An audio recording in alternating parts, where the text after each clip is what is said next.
Buonasera tifosi nerazzurri, come ogni lunedì sera torna l'appuntamento con Extra Time. Questa sera la squadra cambia leggermente, c'è sempre Alberto Santi. Buonasera Alberto. Ciao Federica, buonasera a tutti. E a farci compagnia questa sera c'è Patrick Hendrick. Ciao Patrick, ben ritrovato. Ciao Federica, buonasera a tutti. Vediamo insieme Alberto pro e contro come sempre. Sì, c'è grande equilibrio ovviamente dalla partita anche nei pro e nei contro. Ancora una volta un buon approccio, lo commentava anche Patrick. L'Inter ha iniziato bene la partita di ieri, una porta che ancora una volta rimane inviolata. Tra poco vedremo le hot stats. Contro l'infortunio di Brozovic, un giocatore molto importante. Quando esce lui l'Inter fa un po' più fatica a verticalizzare. E poi è una giornata interlocutoria che mettiamo tra i contro. Quando sei l'Inter le partite in casa dovresti cercare sempre di vincerle. Ieri l'Inter ci ha provato e diciamo che con 2 punti in più l'Inter avrebbe fatto un passo avanti importante, no? Per la qualificazione in Champions League.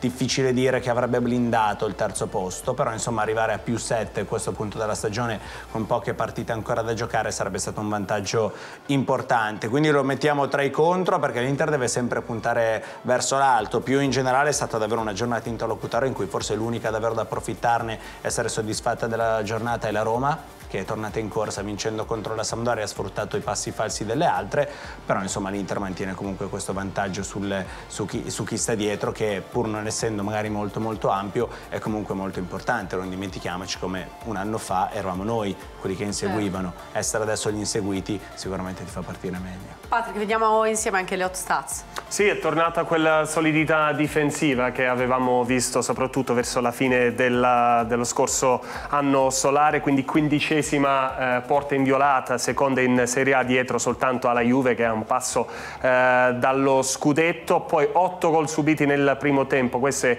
terza forza in Europa per i nerazzurri, quindi dietro soltanto a Lille che è un po' la sorpresa nel campionato francese. L'Atletico Madrid trova un po' particolare l'Atletico Madrid che ha un portiere sloveno, Oblak, così come anche l'Inter con Andanovic, e poi neanche un tiro subito nei primi 45 minuti. Questa è la prima volta che una squadra ha fatto così bene contro l'Atalanta, che aveva sempre tirato nei primi 45 minuti in tutte le gare del campionato, quindi questo è un altro dato da segnalare. Soprattutto poi 150esima presenza nerazzurro per Marcelo Brozovic, lui che soprattutto ha fatto questo salto di qualità, mi viene da dire, nelle ultime 50, no? Da quando Spalletti poco più di un anno fa gli ha cambiato un po' il ruolo, abbiamo visto un giocatore imprescindibile per i nerazzurri. Eh sì, un'assenza pesante quella di Marcelo Brozovic, ne parlava ieri anche il mister Alberto, perché inevitabilmente condizionerà adesso le scelte per le prossime partite, ma soprattutto perché, come raccontava Spalletti,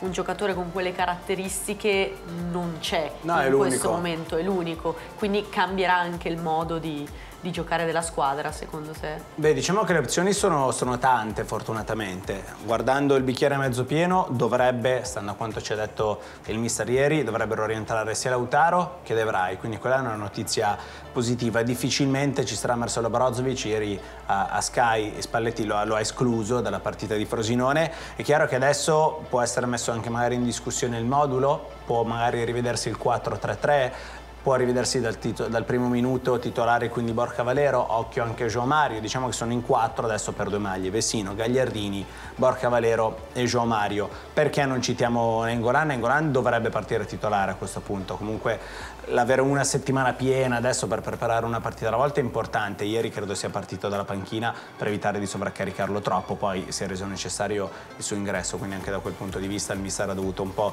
rivedere i calcoli che aveva fatto. Credo che Nainggolan a questo punto, se starà bene, difficilmente uscirà dall'11 titolare, quindi insomma le maglie da contendersi lì in mezzo sono un po' meno.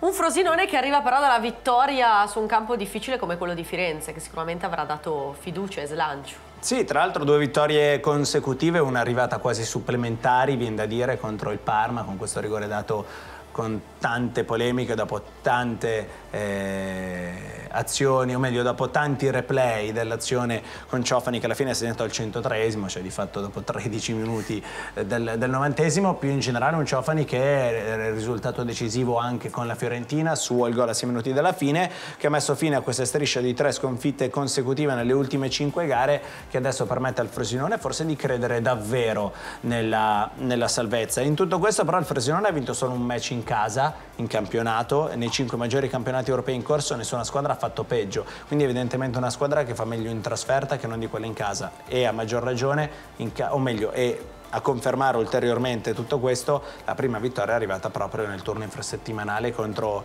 il Parma per 3-2. Ritroveremo Andrea Pinamonti, l'ex della sfida, lui che è attualmente in prestito al Frosinone. Ieri giustamente Ilaria ha chiesto un po' a Mina Skriniar, insomma, se si sono sentiti, loro che sono grandi amici. In realtà poi anche lui ha detto ci sentiremo sicuramente in settimana, ma andiamo un passo alla volta.